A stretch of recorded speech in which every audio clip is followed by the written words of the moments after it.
Okay, 5 seconds to live.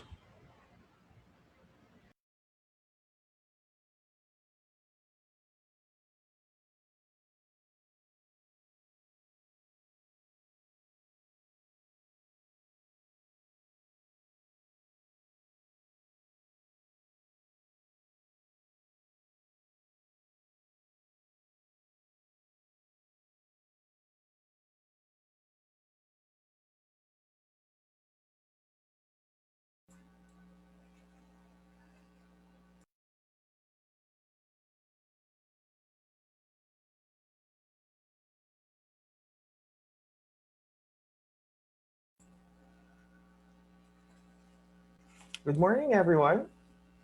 I am Daryl, and I'll be your host for this morning. Welcome to Unmasked Insights and Conversations with Filipino entrepreneurs and nation builders.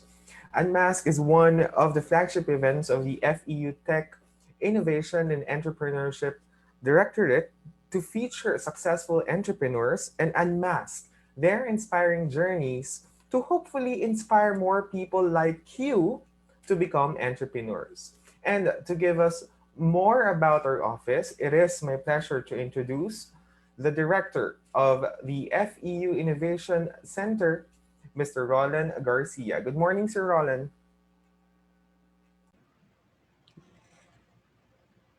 Good morning. Let me know if you can see my screen.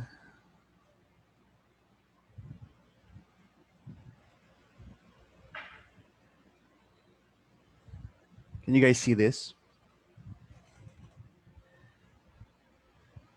Yes, sir, we are able to see your screen. Okay. So, good morning, everyone. It's a very exciting morning. One of our guests is a multi-awarded social entrepreneur, and I've been very inspired by his work since last year when I met him at the U.S. Embassy. But what I'll do for you this morning is to give you an overview of what we're doing in the FEU Innovation Center. Okay. So basically, the FEU Innovation Center is a privately held incubator at the FEU group of schools. So we're composed of around 8 campuses. But right now, most of our audience are from FEU Tech Diliman and Alabang. The FEU Innovation Center was opened in 2019. This is around a 2,000 square meter facility that is able to house the next generation of change makers, entrepreneurs, and nation builders. What we believe is that nation building is best achieved through solving society's biggest problems, through creating jobs, using technology, innovation, entrepreneurship, right? And our mission is to create the next generation of nation builders by creating the same things: innovators, technologists, and entrepreneurs. The goal of the FEU Innovation Center and the FEU group of schools as a whole is to be the Philippines' most innovative and entrepreneurial academic institutions. And the way to do this is to be able to expose you to as much inspiring entrepreneurs and emerging technologies and a formal and methodical way of actually building a startup, building a venture, right? Our success metrics to be able to do this, right? Number one is the number of startup companies established. It might not be solely for tech, but also we're about to launch, as we've mentioned to Ryan earlier. We are thinking of starting already a social entrepreneurship track, a creative economy track, and different verticals, right, of entrepreneurship. Because entrepreneurship isn't only limited to tech. We also want to measure how many of those startups are funded through our venture capital fund internally, which perhaps will launch in a few months. How many grants are we able to get for these particular startups, angel investors, and all these things, right? And I think the third one, and perhaps the most important, because what we want to do is not, these are not just vanity metrics. What we actually want to do is to create real impact through creating jobs, right?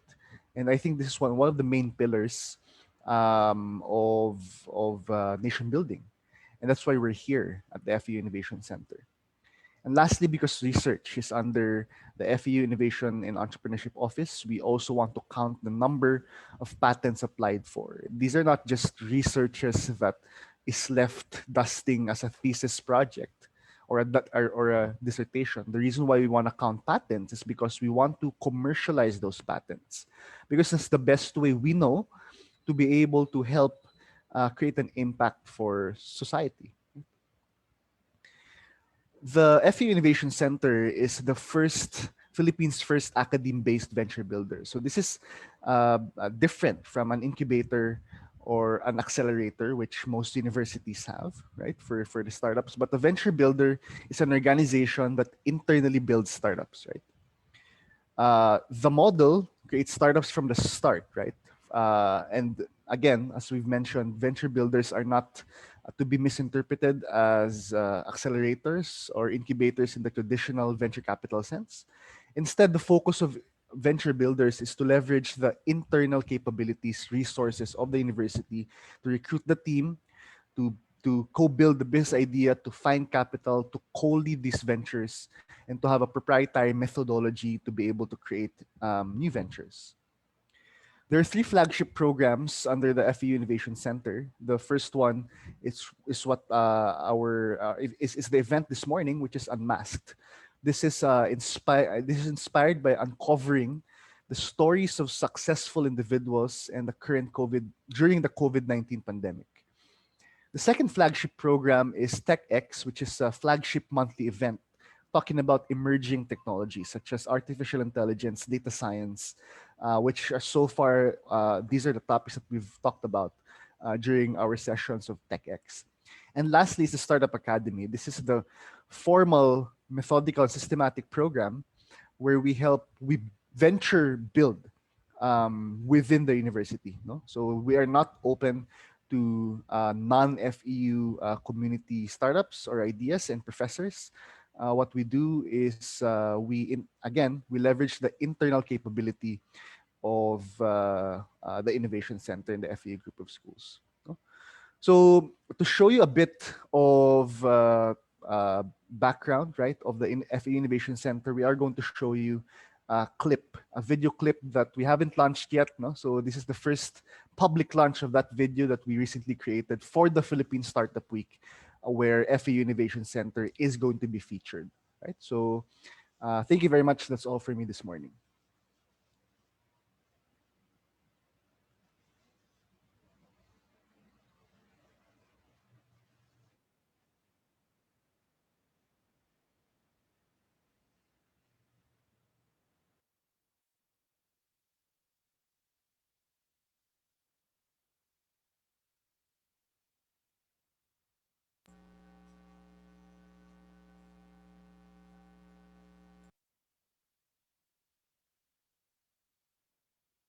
This was what spurred my desire to establish one here at FEU.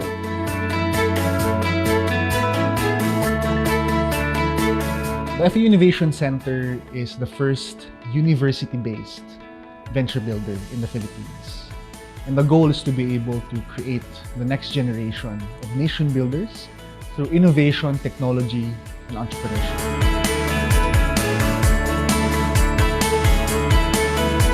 In FU Tech, Diliman and Alabang, we continuously push towards impactful and commercializable research, thesis, and capstone projects. This is in line with our core mission of contributing significantly to the betterment of society. I was fortunate to have the support of management and the Institute of Technology here at FEU. So we were able to launch the FEU Innovation Center in 2019, the first of its kind in the University Belt.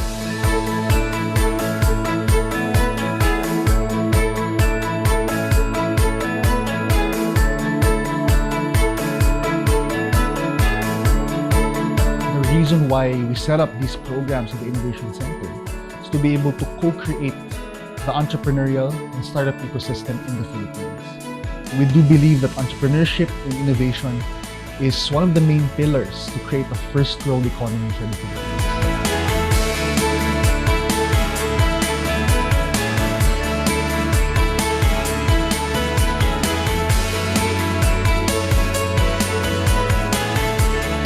continue to capitalize on our core strengths such as concrete technology, educational technology, construction technology, Internet of Things.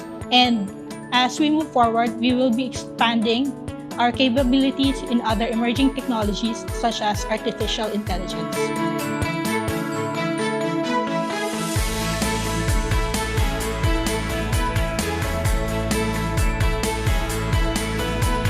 To all of you students, we would love for you to become the next entrepreneurs, leaders, and innovators who will contribute to nation building. We have a program called the Startup Academy, where you will have experienced mentors from various industries engage with you. You will also have access to grants from venture capitalists and angel investors. We would like to invite all of you to create, to innovate, and to collaborate with us.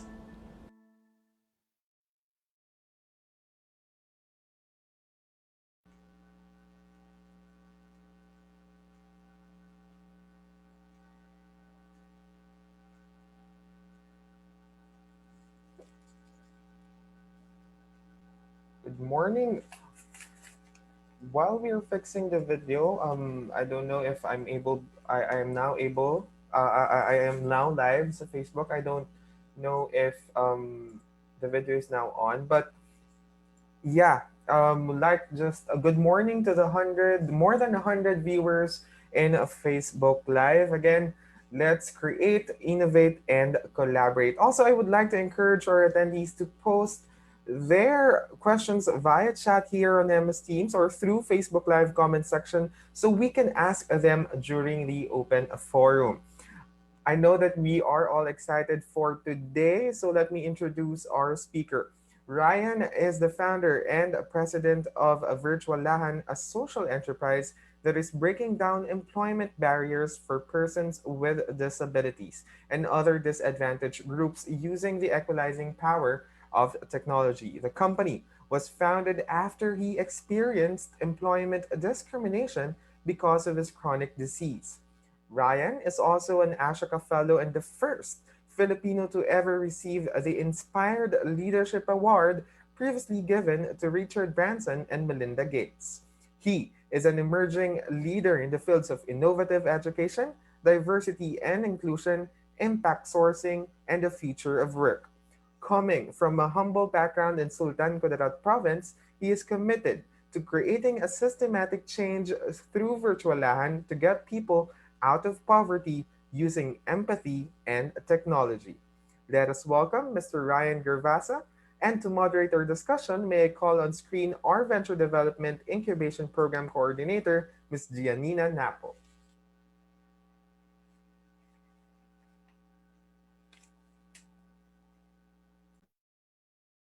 Hi, good morning. I can't see Ryan yet on screen. Ayan. Is Ryan here? Na-disable daw for a while yung video niya. Okay, so Yes, I'm here, but the host stopped my video. I'm not sure. Pero yeah. But I can see you already, pero wala yung mismong ikaw. It's only just your name appearing. Here you go. I think Yan, you can see me perfect. now.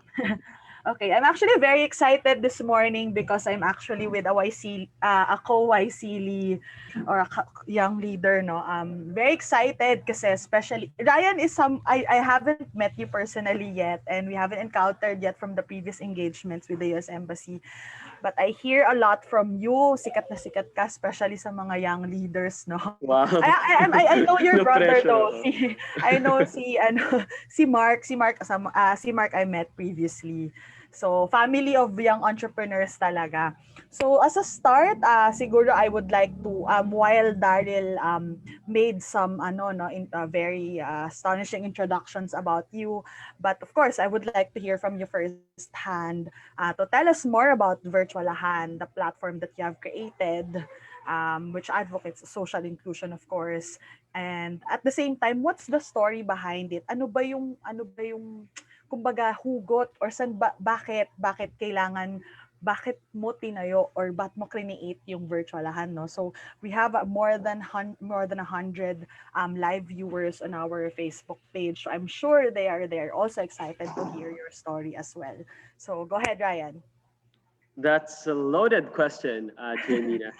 Maayong buntag sa tanan. I'm Ryan. I'm calling in from Davao City this Wow. morning. And yes, I started Virtualahan, which equips persons with disabilities with in-demand skills and educate employers with a positive impact of hiring persons with disabilities.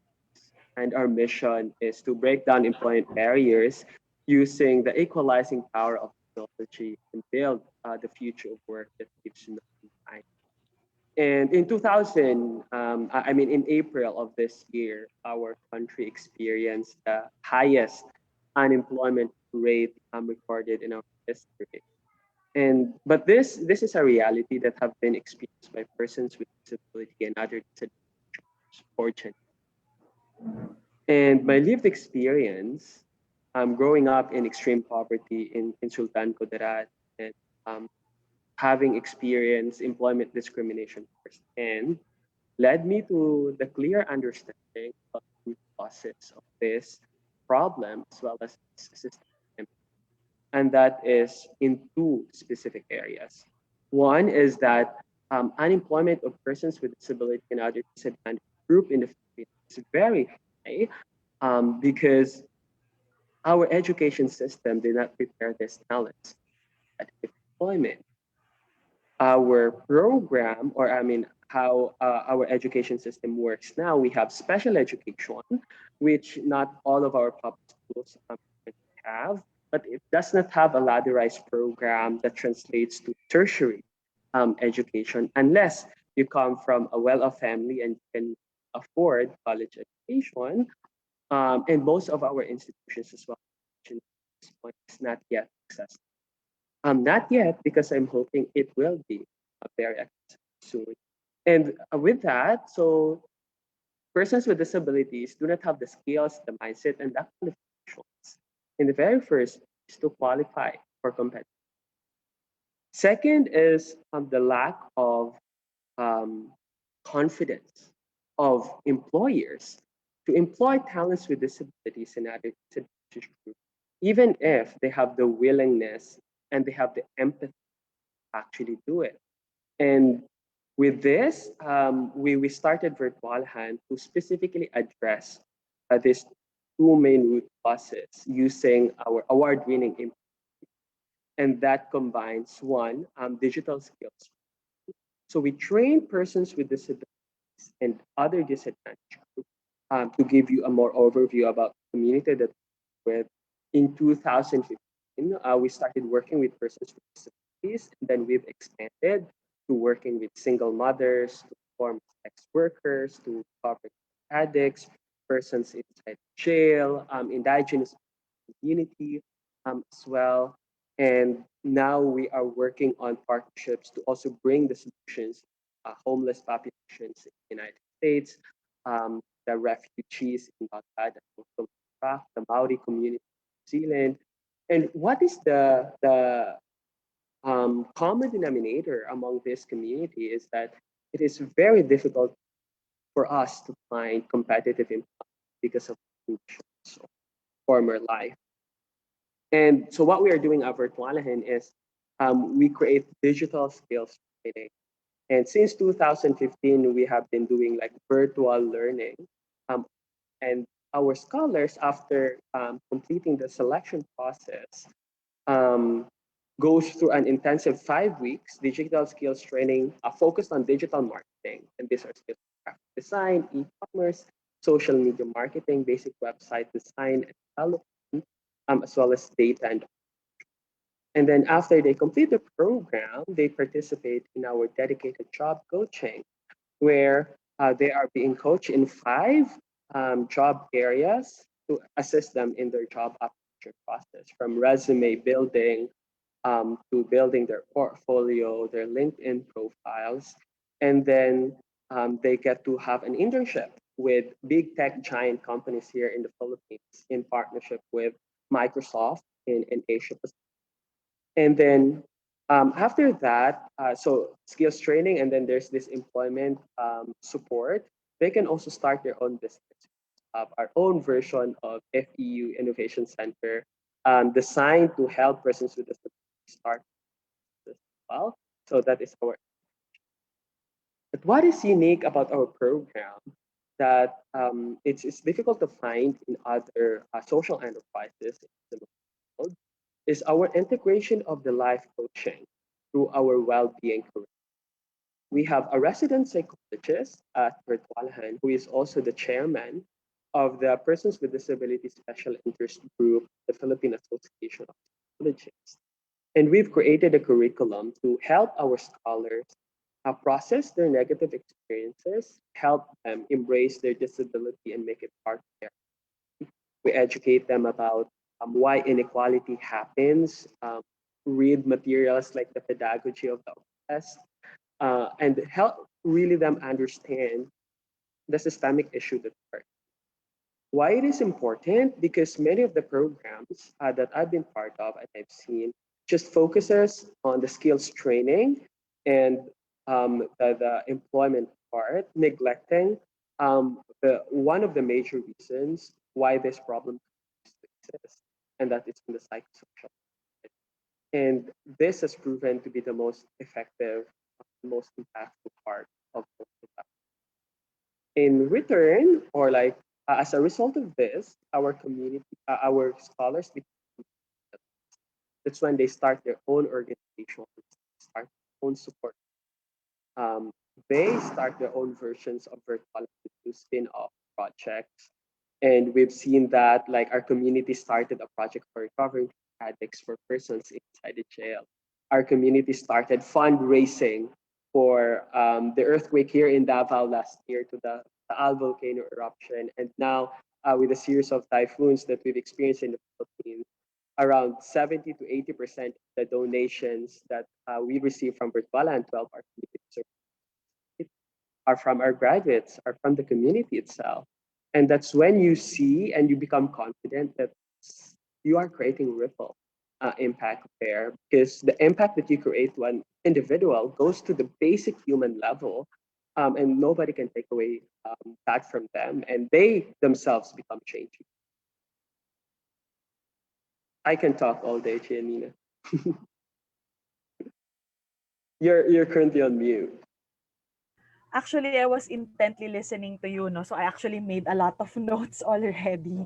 Kasi I'm really inspired by your story, no? Of how a young leader like you is trying to address systemic problems of the society. That's why I was happy to note yung when you mentioned about the well-being part.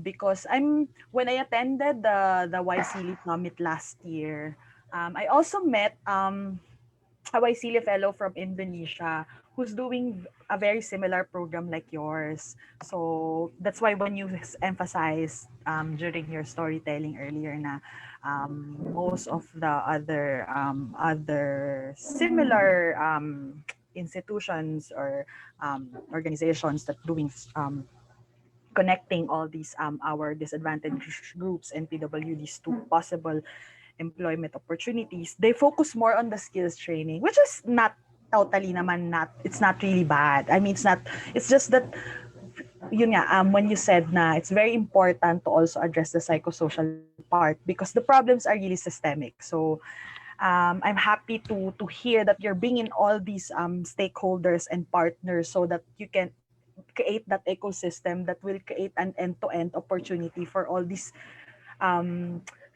persons with disabilities and disadvantaged groups that you're helping. How many graduates do you have na as of now? We have more or less 600. Wow, sobrang dami. Talagang ripples of change. Yes, in 60 cities and provinces all over the country. Oh, that's ano no, that's such a wonder. That's such a big feat. Are you how many are you in the organization? I mean, as in the Virtualahan kayo as a team working Yeah, we on this. are more or less 30 people, including our outsourced arm. Wow, medyo malaki din Yeah, pala. because Virtualahan has two companies. Mm. Yes, so we have the Virtualahan, the nonprofit social Other, enterprise, and we mm. have Spectrum, That's our for-profit outsourcing. So we are a hybrid social enterprise. Yeah. I learned about hybrid social enterprises when I went to Yukon. So Yes, apparently there you dapat go. batchmates pala tayo ng 2017. Oo. And of course, you're doing a lot of this mga wonderful things no for your fellow men. But I would also like to know kasi a lot of people who are watching now are students, young leaders like you. But of course, marami for sure, especially for the aspiring ones, there's a lot of intimidation to do something. But I'm sure na there's so much passion to start something. So, ako personally, I want to know what were your challenges before when you were starting Virtualahan so that they have an idea na, parang alam mo yon yung if I want to start something, these are the things that I might also encounter. But these are challenges that I can also, alam mo yon, conquer because someone like Ryan also been through those challenges. So yeah. Sounds good. A lot of challenges. I started Virtualahan when I was 22 with no financial and social capital. And coming in from Mindanao, pose another challenge, pitching a startup in the capital, right? And this since this is unmasked, we can do real talk naman here. So for Yes, it, yes, of course. so if you come from I know if you come from a very humble, and then you don't have social capital, it's very difficult for you to establish yourself. Much more so for people to take you seriously when you pitch to them. Not just because of maybe how you talk or how you dress or how you look, but because there is no association, there's no familiarity with people that are normally at least during that time. It changed dramatically now in the landscape. That's when we were starting. A lot of people were not taking us seriously and were not, oh, are you legit? Na social enterprise, right? And because like they always, oh, where you came from, which university did you go to? And those are the basic questions. I'm like, I would be more keen if you're gonna ask me how did you actually find the problem and how did you find the solution to the problem more than asking which university I graduated. But that was a reality I had when I was starting. So at first I was very insecure. I was very intimidated. My self-esteem is low. Um, but the thing is, the hugot is real. Hugot is real. I think it's an advantage to, or I would say it's a blessing to be so unfortunate in my life that I've been through so much already. Na these things I can just like brush off. I just like one story. If your reality growing up is having to choose between okay, putting a food on the table or like going to school, right? Shelter or food, those type of choices you have to make when you're growing up. Like so, this type of mga intimidation is it will not really affect you a lot, and I think that's why like people with the most hugot really are resilient and really hustle through their way because we've been to rock bottom below that. Um, so yes, but those were real challenges, and for a young person, and to be intimidated, like what if I know, you will be put into decisions where you have to make difficult. Okay, should I go with this because it can affect brand or image really well, which is against the values that I actually. So be careful for young social entrepreneurs that are listening right now. Um, do not be persuaded by um, temporary things that are good for your visual but doesn't have long-term ROI to what actually you're doing. And then another issue is financial capital, right? A lot of people are very skeptical. How can you start? Um, your parents did not even finish high school, cannot give you any petty cash to help you start a business. and I myself, I just graduated. I technically started Virtualahan because nobody decided to employ me. That's why I decided to employ myself. So I'm unemployed as well during that time. But then again, the hugot is real, and then the timing was really right. And I'm grateful for opportunities like this, like what you're doing at FEU Innovation Center is a launch pad for a lot of people. And in my case, that was BPI. BPI CNED was my launch pad in 2015. They are the first organization to believe in Virtualahan when Virtualahan was just an idea. And the first time I ever got to pitch in front of like a public, right? First time ever is in front of Jaza. So remember, I just like imagine the pressure that you have in there. Like in front of you is Jaza. You have oh my gosh, I'm gonna embarrass myself here. But I know him. I'm the founder of Long Enough. Gian need help here. But yes, the young billionaire in the country. So it's like um, pitching.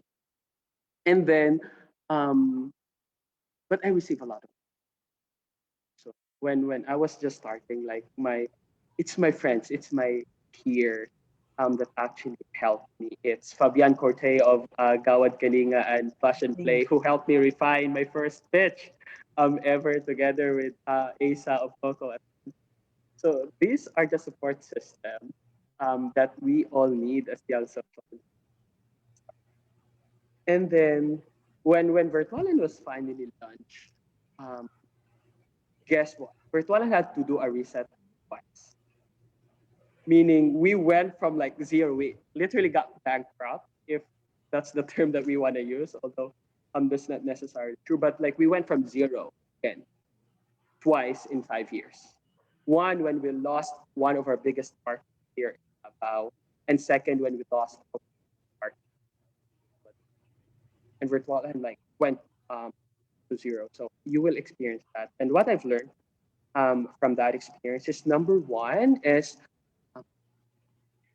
try to understand, absorb what due diligence means. Like we didn't know what due diligence mean until we're actually put to hot water um, on that. And so very important to our young social entrepreneurs. At this point, we might think that all these webinars, all these mga sessions that we have to attend is like for compliance purposes already.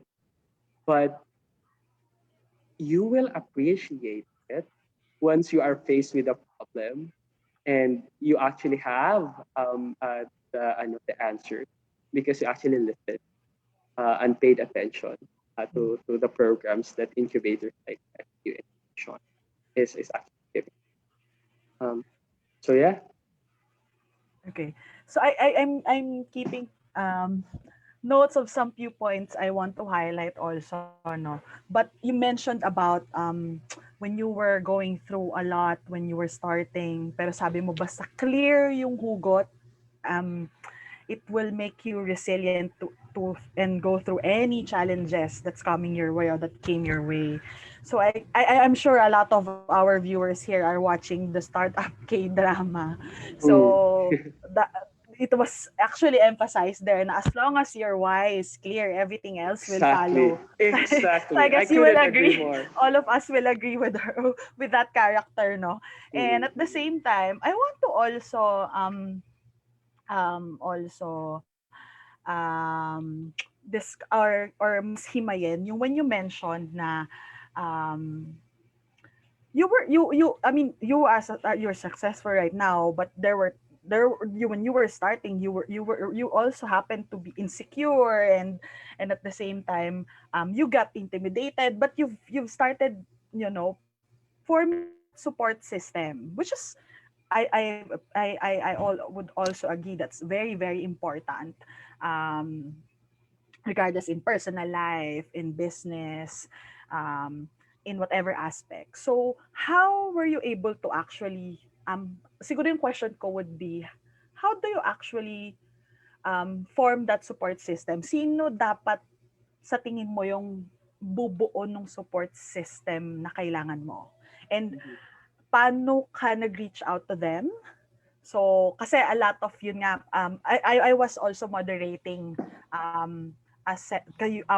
recorded session for the Philippine Startup Week yesterday. And the students also that was part of that discussion mentioned na um, something similar, no, na it's building their network, it's knowing people who's believing with the same cause that as you are, who think the same as you are. So how do you actually build that support system in order for you to be able to achieve these things that you actually want to do? So yeah. You can build that by having a clear idea of what you're doing, because people will not be able to help you if you first don't know what you're doing and you don't have a sense of direction. And second, you can build the network by being very honest with yourself and not trying to mask it with like, okay, because I have this and have that, and you have these inner conversations with yourself. Na, you pretend to be someone. So having like being honest with yourself into like, okay, these are your limitations. These are where you will be needing support. These are also the things that you're very good at and where you can also contribute. Having that clarity is really key. And third is like by getting yourself up, by continually telling your story. I mean, this is not the first time like I'm having this conversation and I'm telling this story, right? And like countless of podcasts and TV and media interview and editorial has been written about this, but I never get tired of telling the story because more and more people needs to hear the story for them to see what is possible. And that's when the concept of like it takes a village to the child, right? And when I gave my acceptance speech during the Ashoka Fellowship, this is what I explicitly emphasize that I'm very blessed to have a I have mentors and like long-term mentors that unleashed my entrepreneurial potential and really challenged my leadership. And I've met these people, believe it or not, in random situations. I'll give you a story. I was on a conference in Seattle, and I was riding on a bus with like this person. And this conference is very unique because they just have your name on it, no title, no company. So and they don't give you the guest list until like later. So you'll really interact with people like human level, and not clouded with agenda before you actually meet them. And so I was just having this casual conversation. And then every day when we go to the bus to go to the different locations for conference, we would sit like on the same seat. And then later that I found out that this person is actually a CEO of a super big bank, global bank. Um, and then the person behind me is a CEO of Verizon. Um, and like the I like this random encounter and that person that I was specific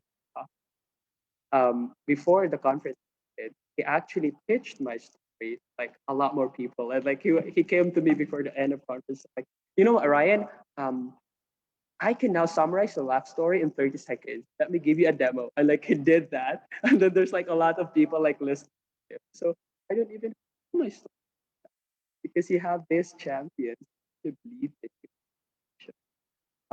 that is are even though you don't have the social capital, they have the influence and the social capital, and they willingly do it. And because you were honest about yourself and then your stories and embracing vulnerability. There is, I think, that's also my limiting factor. Because, for so long, I kept my condition to myself.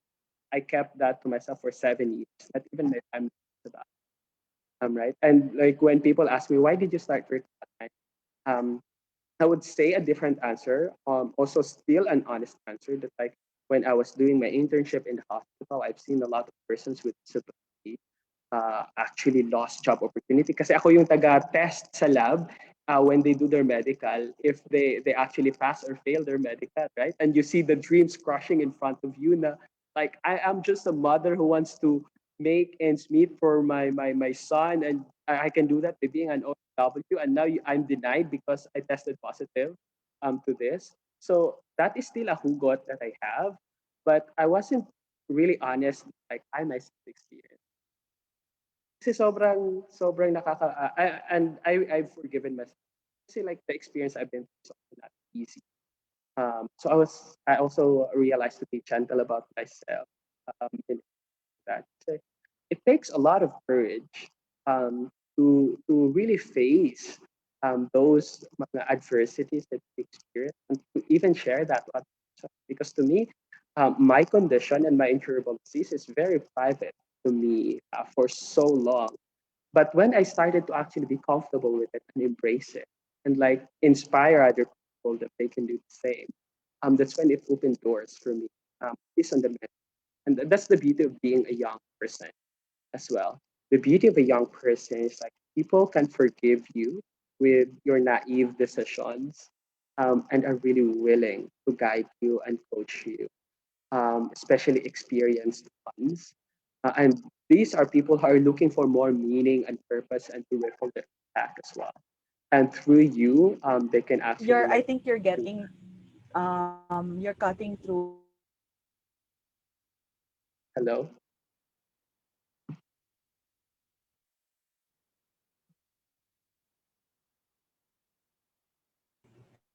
I think Ryan, you got disconnected.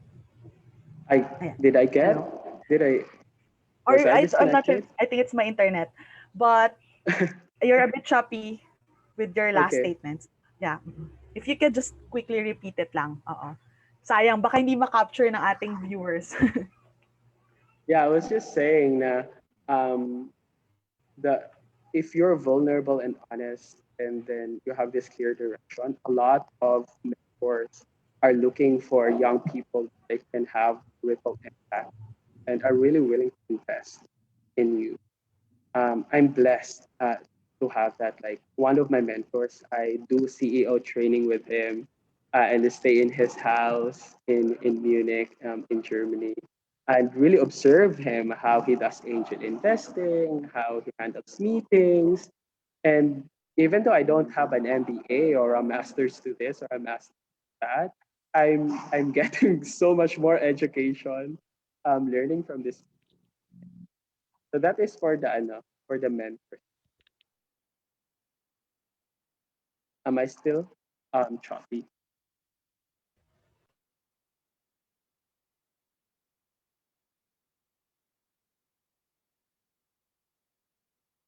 Hello?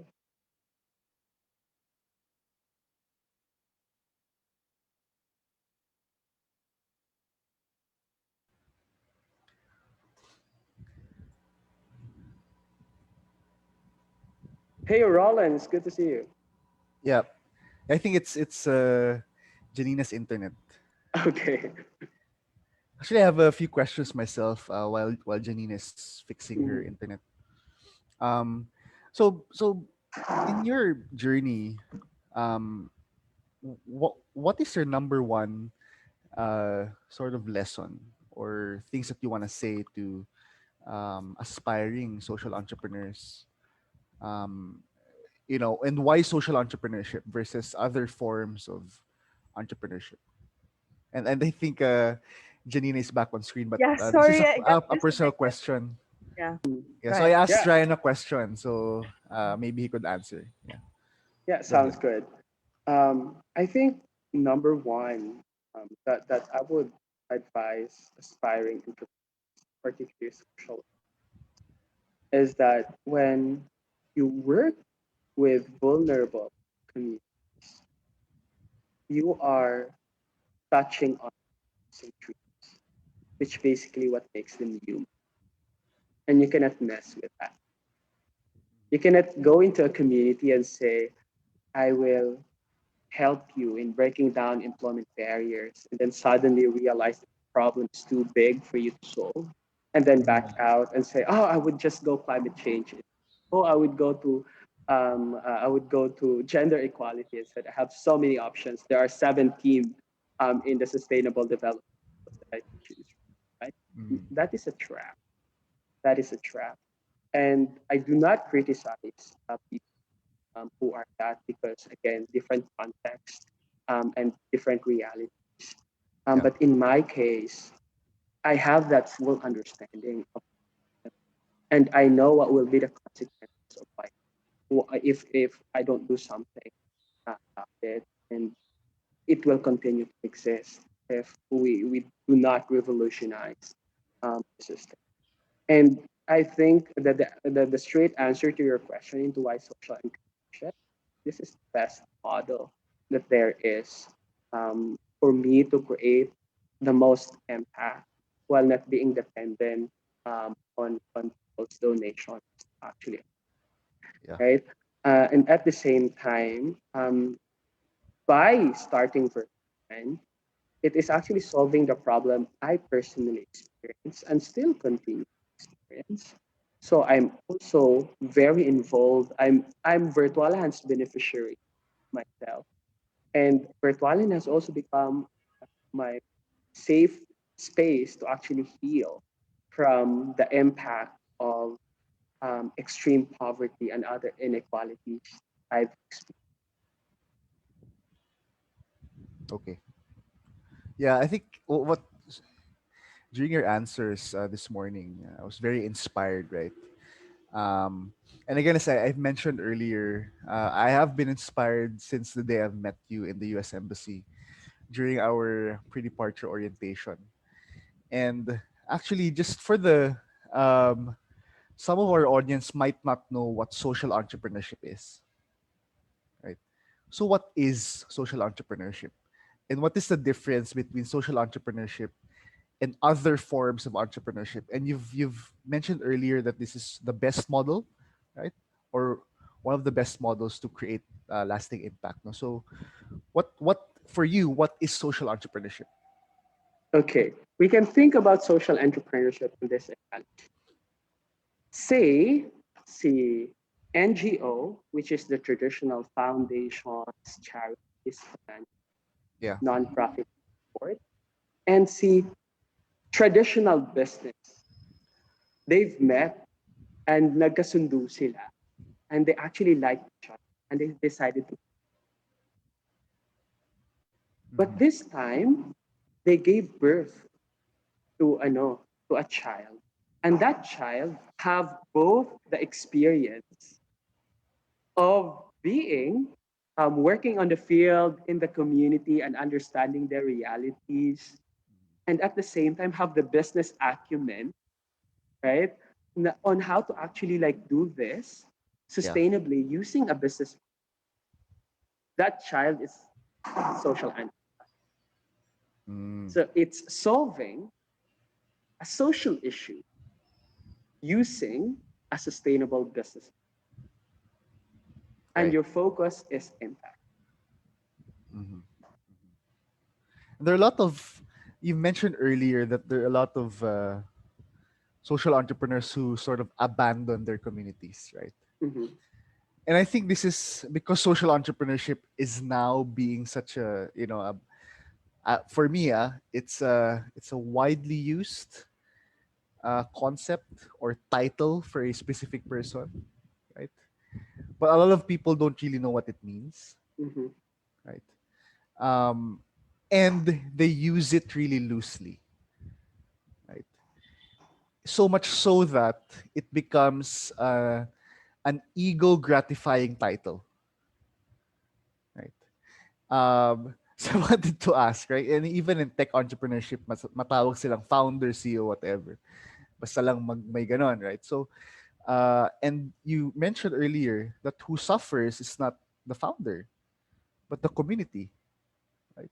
If you say that you're going to help the community, you need to follow through, right? So, um, what is your advice for sort of entrepreneurs to prevent that from happening? Yes. And I wouldn't say like the word abandon, but maybe they change direction, right? Okay. Um, but yes, it is happening because nga, it's a buzzword. And my warning is always to not fall into the trap about the glory of social entrepreneurship as how it is being portrayed in the space, right?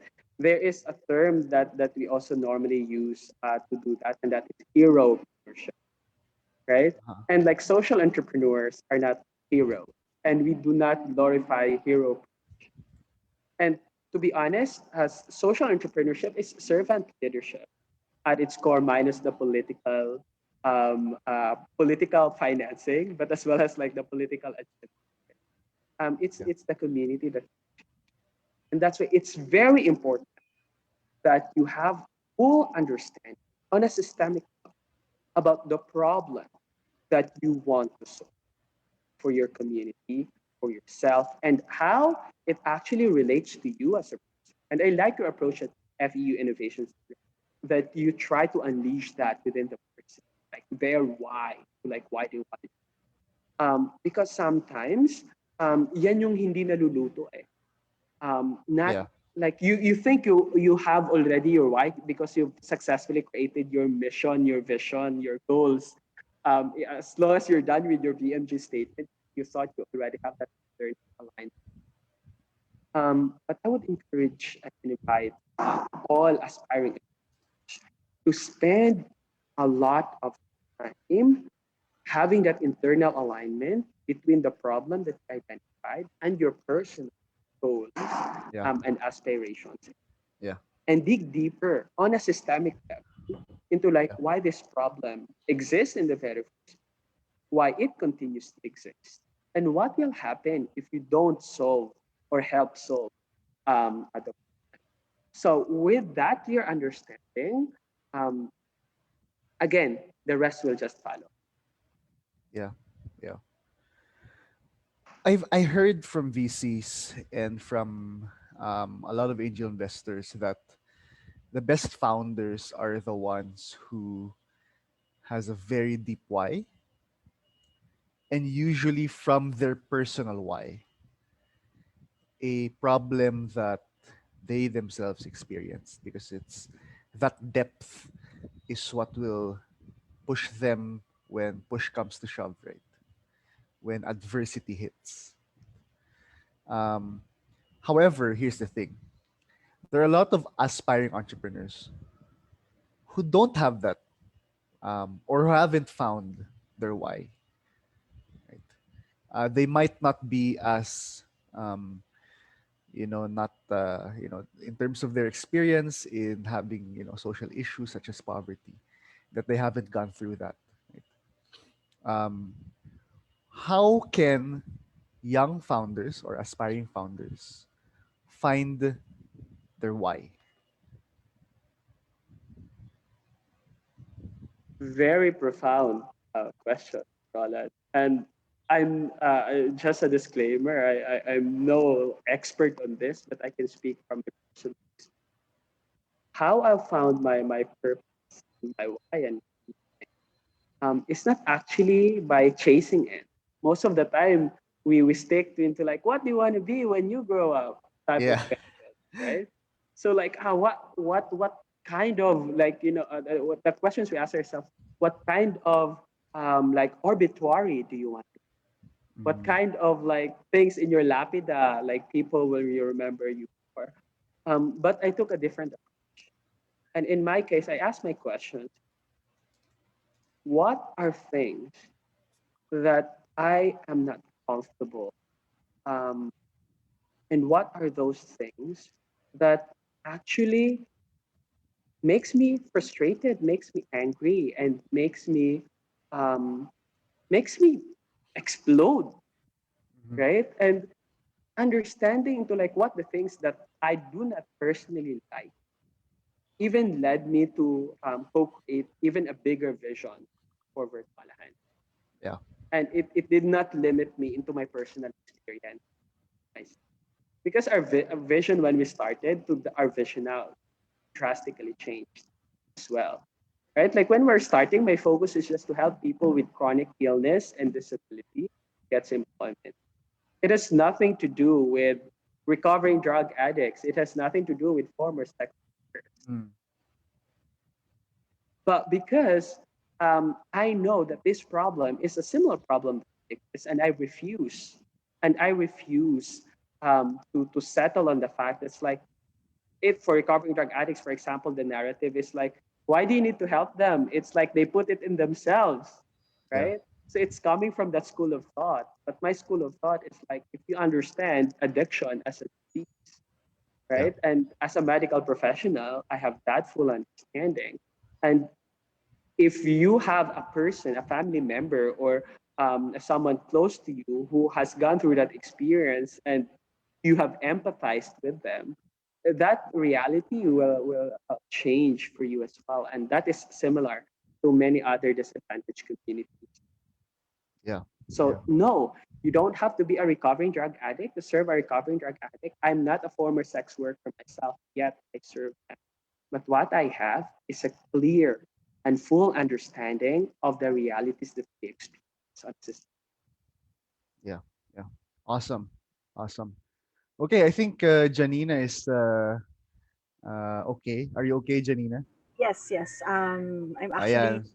listening from the both of you, no. So just picking up from our conversation and Roland's, um, when he asked, no, parang how, kasi that's really one of the struggles, is identifying your why. So thank you for sharing how you were able to actually come up and and arrive very with the clarity of your why, kasi I think that's also the struggles of our ano no mga aspiring entrepreneurs.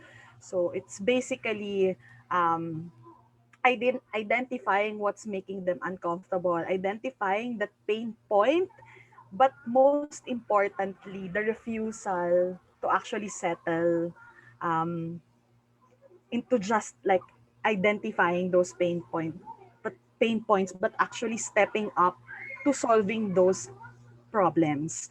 And you were mentioning about vulnerability earlier. So I actually I was reading, I was listening to these podcasts of Brene Brown. So she's really she was mentioning about the power of vulnerabilities. That's why when you mentioned nga that, so I was kind of reminded of that session in her podcasts, na embracing vulnerability gives you the power or to push to actually embracing vulnerability actually powers innovation and creativity, and actually accepting your vulnerability will make you understand your limitations, and but more than and beyond that, beyond just accepting those limitations, would be um actually daring to be yourself. So while people are aware of their limitations, sometimes the what happens kasi is you're just aware but you don't really step up. But with your case, with your story, um, because of that, um, trying to embrace who you really are, you are able to find people, actually, or able to find people who will help you in your journey. So I was amazed by that random encounter, no, na that encounter was not intentional. It's not like you have that agenda to actually pitch Virtualahan, pero it led to a more productive, or led to a more productive encounter with those CEO of Verizon, and that CEO whom you sit together with during that conference. Um, okay. I think we have some questions from the Facebook Live. So I'll just ask some of them. But I'm encouraging our attendees to actually to post their questions pa, no? So I have here a question From Eman Gamboa. So he said, from the technology right now, what technology can be utilized to help and develop solution to address the needs of PWDs in society and workplace? So I would just like to add no sa FEU Tech, we have a lot of mga creators, builders. We have a lot of engineers, um, computer science students. So I think it would really be a big help for them if you could emphasize more on this question. Can you hear me? I think my internet is getting unstable. Yes, I can still hear you, Can you hear Chin. me? Mm-mm. Yes, to that So yeah. question, there's plenty of accessibility. I mean, accessibility for persons with disability technologies. Number one is what we're working right now with Microsoft, with their Microsoft AI hackathon. We are working in four major areas in terms of assistive devices and communications and um, in their daily life in the workplace. But since my context is in the workplace, for example, right now we need all our technology that needs to be screen friendly or screen reader friendly, which means if I'm a person who is blind and low vision, I can actually access and navigate through your system, through your website. Ito number one sa mga social enterprises, like make your website like fully accessible to mind by making sure that you have alt text put into it, that you follow the universal design principles in website development, app development. Kasi most of the solutions that we are creating right now, whether it's a mobile app, it's a web app, a new tool, we don't put inclusion as part of our design. And with that question, I think it's about time for our creators, for our developers, to be mindful of it and ask questions. Is this technology accessible to person who is blind? Is this technology accessible to person with autism, or is it too complicated for them to navigate with it? Is this technology actually friendly for person who is deaf? If I am a person with clinical depression, is this technology will not cause me triggers, for example? So those are questions that if you solve it, it actually serves everybody. You might initially think that, okay, I'm designing the solution for a person who is blind, but believe it or not, you solve that problem. Like color contrast, for example, for people with um, who are colorblind, you solve that problem for everybody, and that's why it's called universal design. And there's a lot of areas that we can improve on that, especially in tech. Galing, galing. So I'm assisting Janina again. Mhm. Um, but yeah, so uh, question for you, Ryan. No, what does virtualahan mean? What? Interesting. I Bakit like yun yung that. name? Bakit yun yung Oh, name? because that's rarely asked, huh? I thought people automatically assumes they know Virtualahan. Yeah. Kasi they rarely ask those questions. So Virtualahan comes basically from the word virtual, which means we are 100% virtual company. We do not have a physical office Oh. or an HQ, just like everyone assumes, right? So people ask us into like, okay, saan ang office niyo? Where can we meet? Like we are 100% virtual. So that's why it's virtual. And then from the word eskwelahan, which means school. So technically, Mm. virtualahan is virtual eskwelahan. Kasi nga, when we were starting, what we want to address is the skills gap between persons with disability and employment. And now it expanded to like, I know, and we have a lot of challenges on that branding wise, kasi like especially foreigners, they cannot pronounce it. What is it like virtualahan? It's like this and that. Ano, nagtatawang but it become and we want it to be very Filipino as, Yeah. as a brand and really kept that, and we're glad we actually did. because we've made some history in the social enterprise space, in Philippines on the map, using Virtualahan. So it's pronounced Virtualahan. Correct. Okay. Okay. When during the PDO, I remember your story. 'Di ba in YCL, we're Mhm. expected to learn from our American counterparts, right? Yes. But in your case, it was the other way around. Mhm. Can you? Actually. Yeah, I remember that, and I was really sort of it's a funny story kasi, di ba, what YCL is sort of like a foreign policy program Mm, of the U.S. Department of State, and this is a similar situation happened to me in Hawaii, right? I was working in a product accelerator there. No? mhm. Parang baliktad, no? Parang ako pa yung nagtuturo, no? Right. Can you perhaps share a bit of a story, and after this, we'll ask one more question before we end. No, um, Mhm.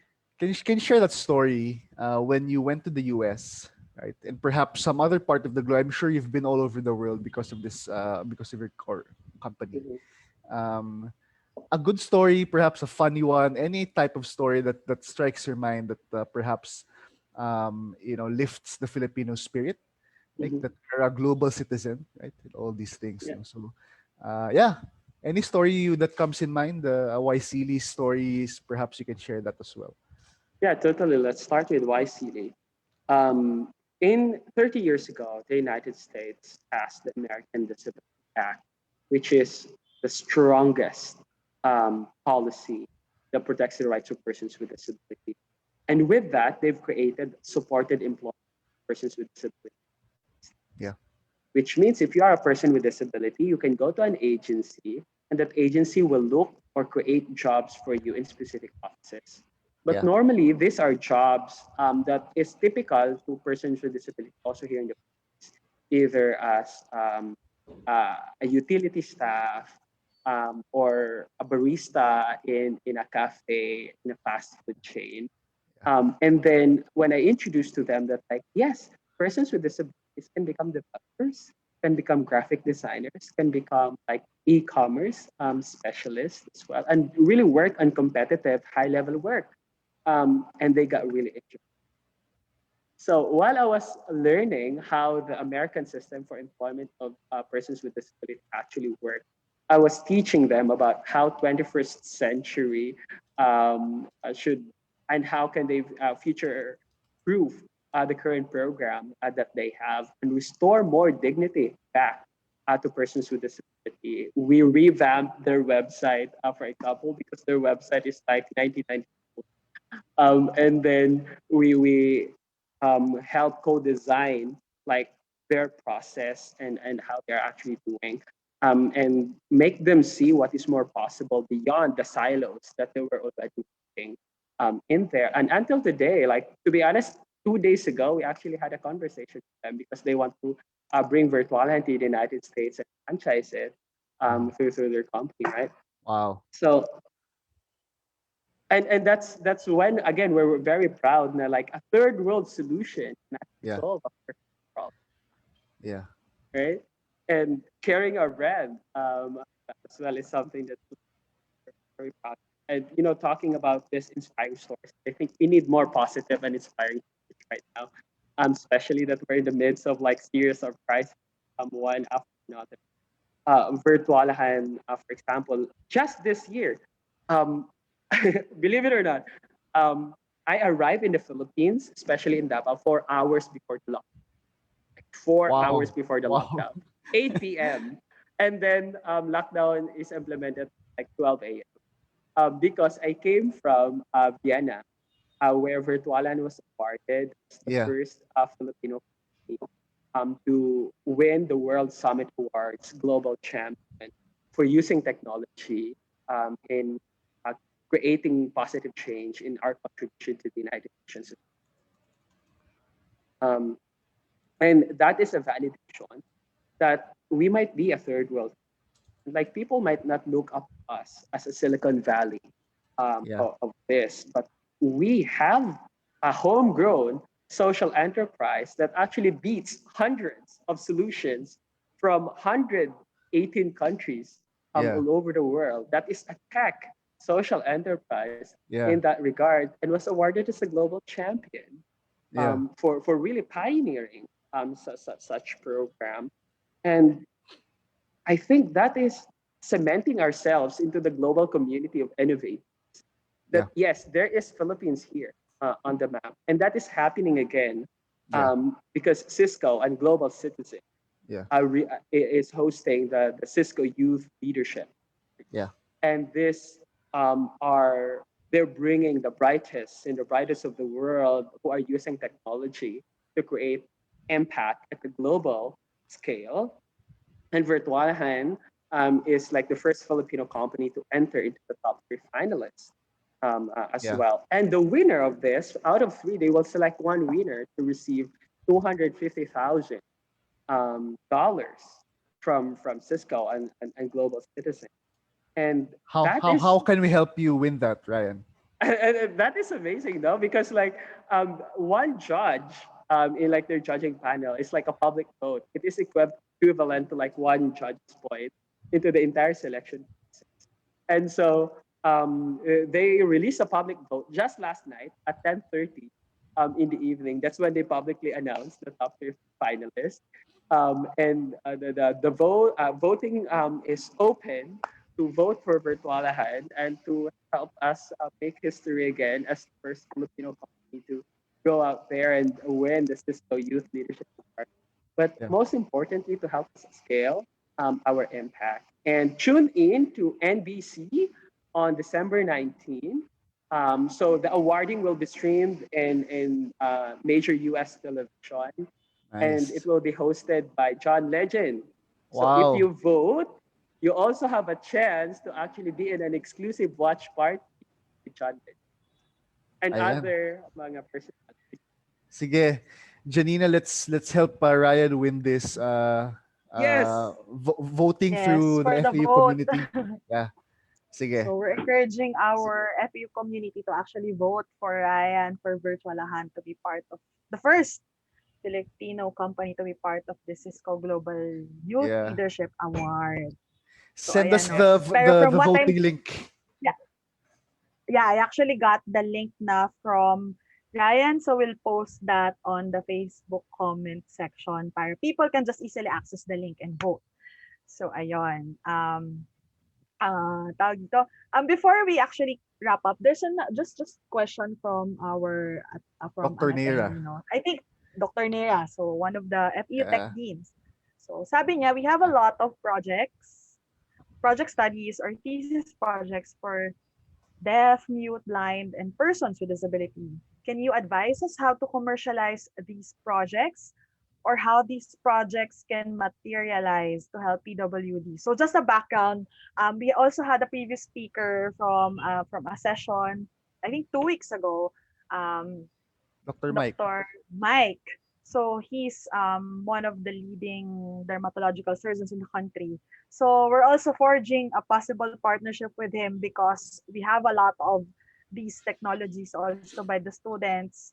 Now we want to partner with him also. So this is something also that we can see as a potential partnership if ever. So ayan, if you can just give your insights on how to commercialize these projects. Yes, straight answer number one, join the Microsoft Accessibility Hack. So they run that in all Asia Pacific. And not only that, Microsoft will provide you with support and grants and entry to their accelerator as well. You will have partnerships with local organizations that are specifically working for that specific type of disability. So that user testing, you have early adapters there. So yes, I encourage you to check Microsoft Accessibility Hackathon and send your entries there. And then second is like to work with a person with disability organization. The best way to commercialize a product is by understanding user behavior. And if you actually understand how the user will use your technology, it's easy to pitch into how can you actually like make money out of it, other than the normal CSR and grants. And then Third is onboard a person with disability and make that person and allow that person to make decisions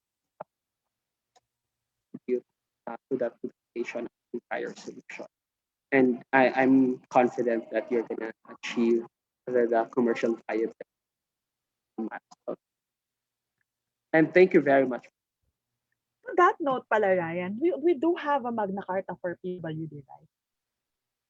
That's the thing, Janina. We have a law in Yeah, and doesn't it provides a person. says a certain percentage to be employed? Parang, There is. Originally, the law states that 5% of all government positions should be reserved for persons with disability, and employers with more than 100 workers, 5% of should be persons with disability. Eh, walang nakakamit nun. So the law was amended to just limit it to 1%, right? 1% is only our target, yet so far away from achieving. so what do you think should be done in order for this to materialize? So that's something kasi it's an institutional move to actually, encourage social inclusion in the workplace. Pero how, since we're not meeting even a 1% target, what do you think is needed for us to achieve that target? Two answers, a longer version and a shorter. Longer version is invest in infrastructure and in changing our education system. Make sure that all public schools have qualified SPED teachers and are actually preparing these students for competitive employment, and that will prepare and like create that flow or transition or ladderized program to the tertiary education, right? And then prepare these talents for employment, just like what Peso and Dole is already doing, but focus on persons with disability because the needs are completely different, and institutionalize that in different local government units. And then work on the employer's side. Make sure that these employers are actually equipped to onboard this talent for employment. Otherwise, it's going to be a painful and overwhelming experience for them. And hindi na sila mag-hire ng person with disability. Kasi they didn't see the value of it and they just see that as a liability, which is currently the status quo that we have. So you have to make sure that you work with chambers of commerce, you work with like HR organizations to make them see that persons with disability are possible. And I would say that will take us like 20, 30, 20 years to even create a tremendous difference. The shortcut on that is localized virtualahan in your local communities, in your NGOs, in your respective organization. Adapt our tested and proven impact formula. We are trying to our best to open source it and to create a social franchising to make it very low cost to implement such solutions. And you're just gonna adapt a tested and proven model and like make that work for your context. You can even go there fast.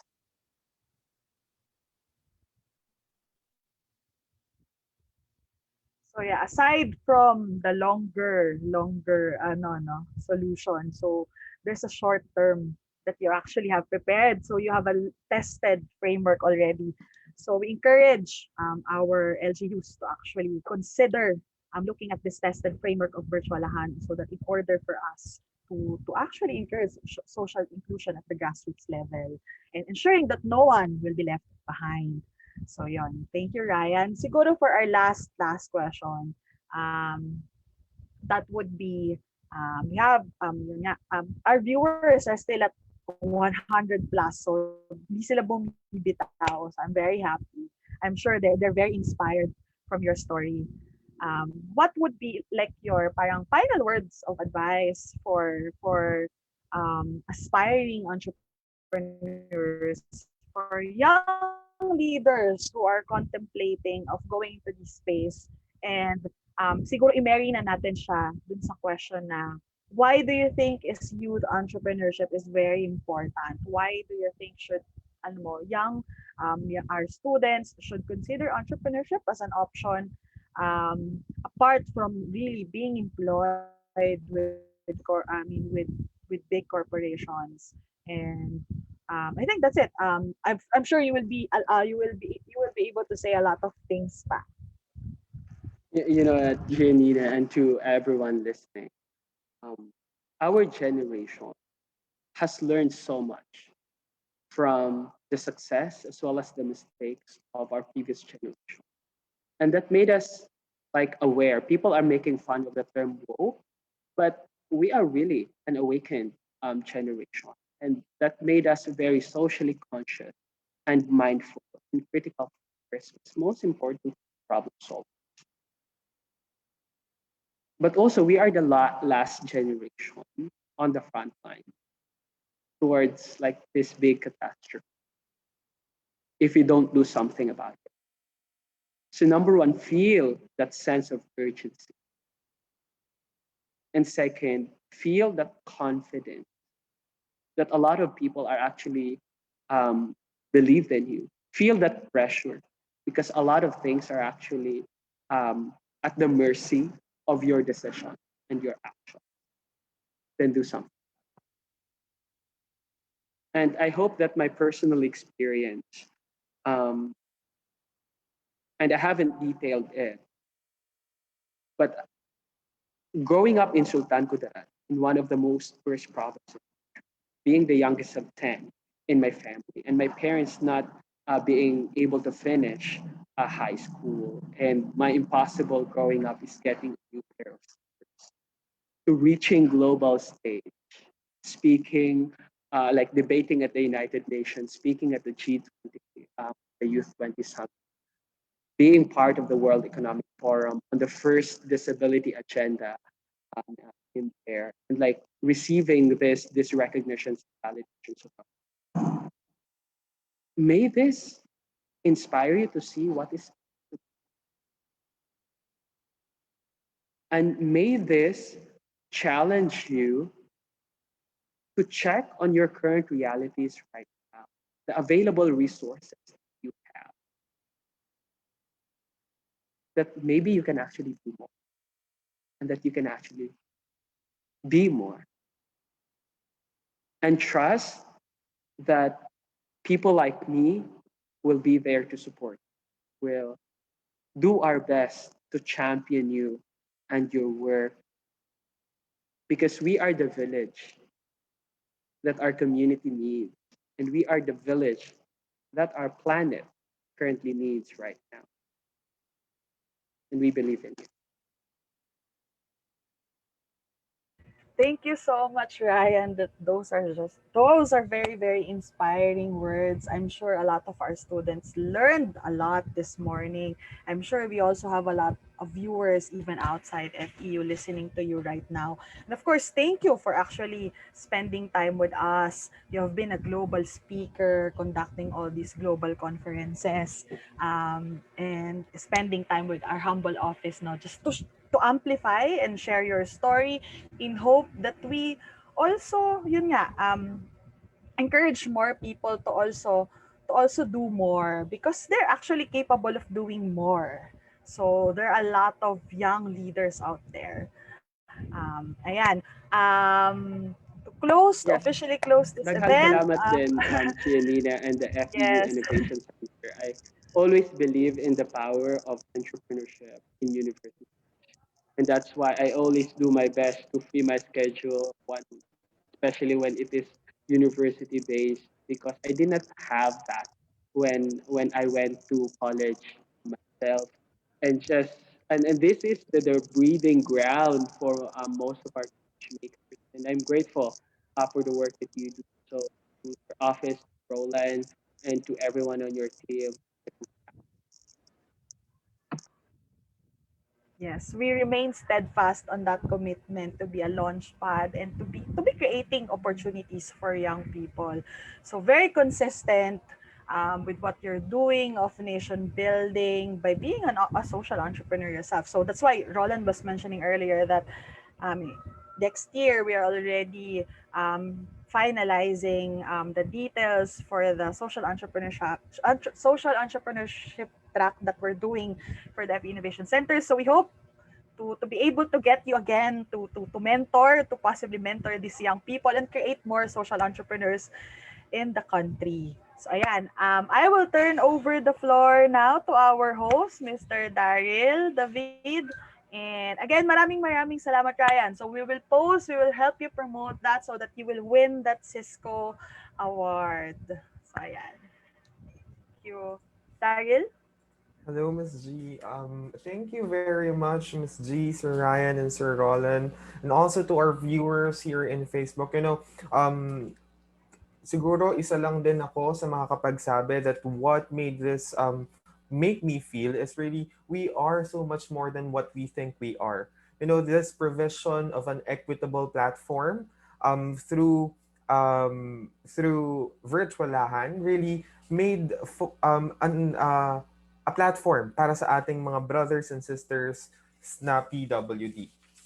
Also, let's remind, no, isa sa mga key takeaways ko is feel that sense of urgency. All right. Maraming salamat from the stories of Sir Ryan.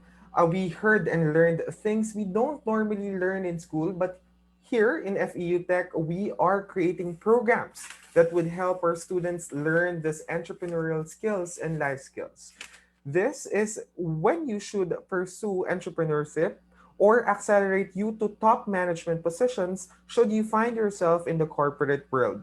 I know, 2 hours is short, but because, you know, you still have a lot to share. Too bad our time is limited, but we hope this was a good platform to start more conversation and collaboration. Again, we would like to thank our speaker, Mr. Rafa Rodrigo. We're also grateful for the support of Attorney Gianna Montinola, Senior Vice President for Corporate Affairs of FEU and the co-founder of Hands On Manila, Dr. Benson Tan, Senior Executive Director of the FEU Institute of Technology and AIM Dado Banatao Incubator.